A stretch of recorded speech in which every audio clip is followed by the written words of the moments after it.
Good morning. Good morning. How to follow that? Wow. I've been given the opportunity of giving you a little bit of an update of what's happening, and I have so much to share, but I'm trying to keep it in 3 minutes because that's what I'm told, or maybe 4, or maybe 5. Anyways, I just wanted to update you on the Ukraine crisis that we have been dealing with since the end of February. The warehouse has been a whirlwind of activity, and that is a very big word. We have had more media coverage than we've ever had. We've had people coming and dropping off. The phone keeps going off the hook. The emails are coming in. Parcels are showing up that we don't know are coming. Pallets are coming from across the country that we don't know are coming and show up at our door. And the list goes on, and the offers are incredible. So I just wanted to give you a little bit of an update. We've had to find some storage spaces. We've moved stuff into storage, and then we've moved them out and moved them into another storage, and we've loaded containers. What has been the impact? Actually, I'm going to say what the church has been doing. Some of you think the church has not been involved. You have. I want to especially thank the youth, and they're not here, but I did do this. They rescued us. Our first container had to go out very quickly, and they filled up pallet loads of bikes for us so that we could make sure that we were ready to move some of those. An amazing job in a very short period of time. Families have showed up. Sharps have made different things. Bugs have been involved in packing socks after socks after socks after socks, and then they did some more socks. The youth have been doing different things for us. Different families have been making food and muffins for us to keep us going. You have brought treasures here. If I've asked for things, you have brought them. You have been deeply involved. We'd had a Salvation Army work bees where we got clothing that we didn't ask for that kept coming in by the pallet loads and the bag loads, and we've worked now there, I'm going to say 7 or 8 days, all day, and we're still not done. The clothing that came in is amazing. So we're getting ready, and we're storing it at Salvation Army. Isn't that great? At least it's not in our fireside room, but it's in theirs. See? Isn't it good? You have to be thankful for Small Mercies Church. Just thought I'd tell you that. I am eyeing a few of your back rooms. What has been the impact? People said, well, what have you been doing for the last 8 weeks? Well, we were able to get a container load of food that was on its way to Ukraine to another group, and then they closed the port. So then this load of Gleaners food was on the rail to Montreal, and they reached out to us, and we were able to reroute it in through Poland, and I can tell you it was delivered. I can tell you most of it was delivered inside Ukraine. And the person who, I know, isn't that amazing? And the one comment from the missionary who did said, the ladies on the front line somehow managed to change that Gleaners food into borscht. Isn't that great? So that has been there. Our second container, we were able to do of food. It has arrived and been unloaded Friday. So it is now being dispersed both within Poland and within within Ukraine. We've also were able to do a medical container which had beds, and we've had different people come and help us, and some of the firefighters had to move them in for us. We've had Victoria Firefighting have given us crate loads of firefighting equipment, and then they've come and packed them and made sure that they have been involved. We were able to supply 200 chaplains on the front line with food and first aid supplies delivered directly to them through our way of transport. We've been able to transport bedding and food for a child's hospital in the Ukraine. They are in a bunker, and they have all the children downstairs, and we've been able to outfit them with beds and food and blankets that they needed for down in there. I know, isn't that great? I'm so excited.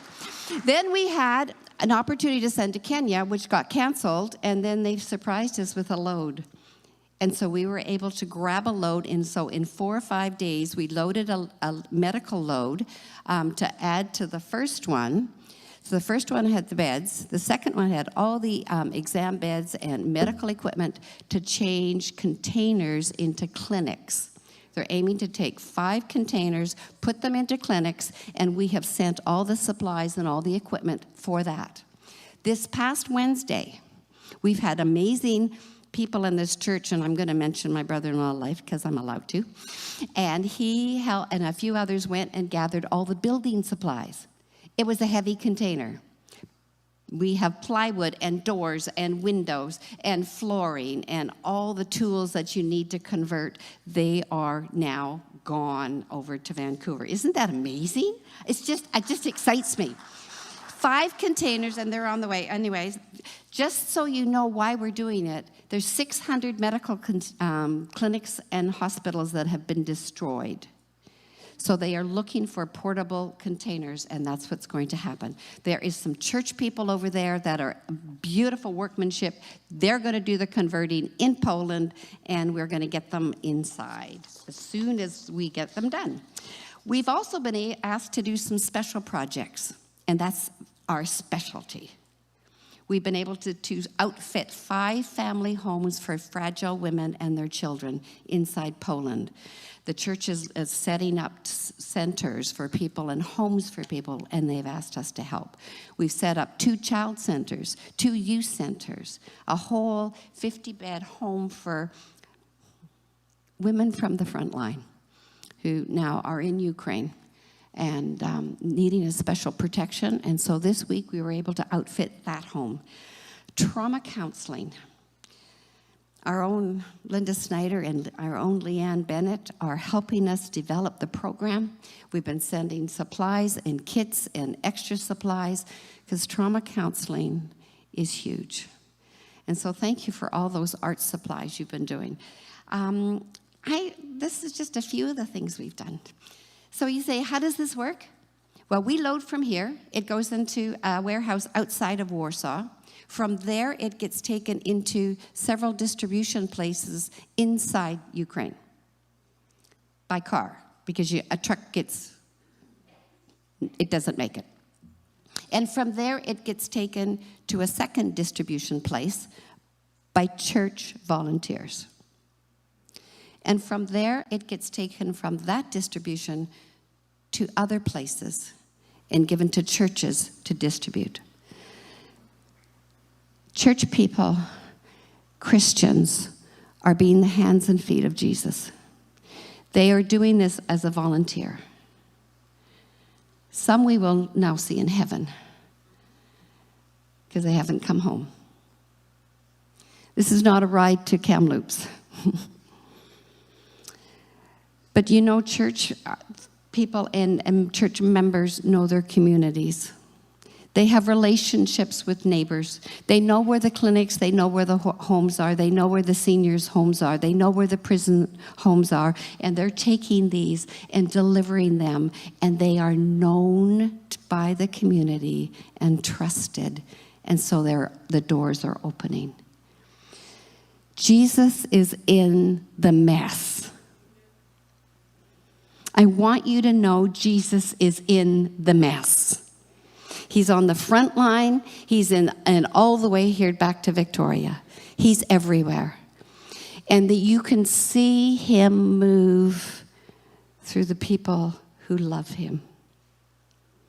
And it starts here and it ends over there.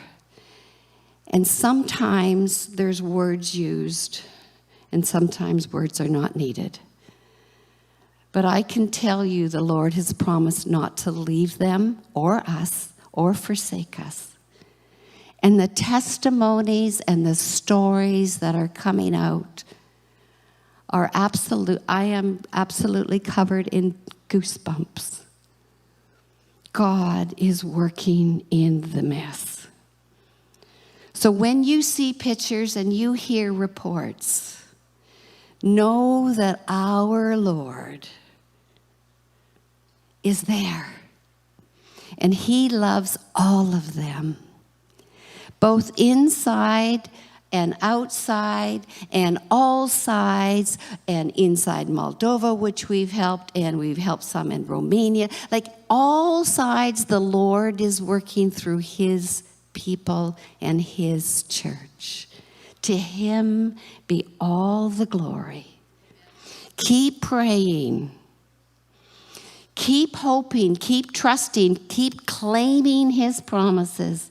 Grab hold of it, stand on it, hang on to it. Whatever you need to do, keep doing it. Because God is faithful. We serve a God who cares and understands all the pain, all the anguish, everything. And he's still there. And he still changes lives, no matter where we are. Don't give up hope. Keep praying. Our God is faithful.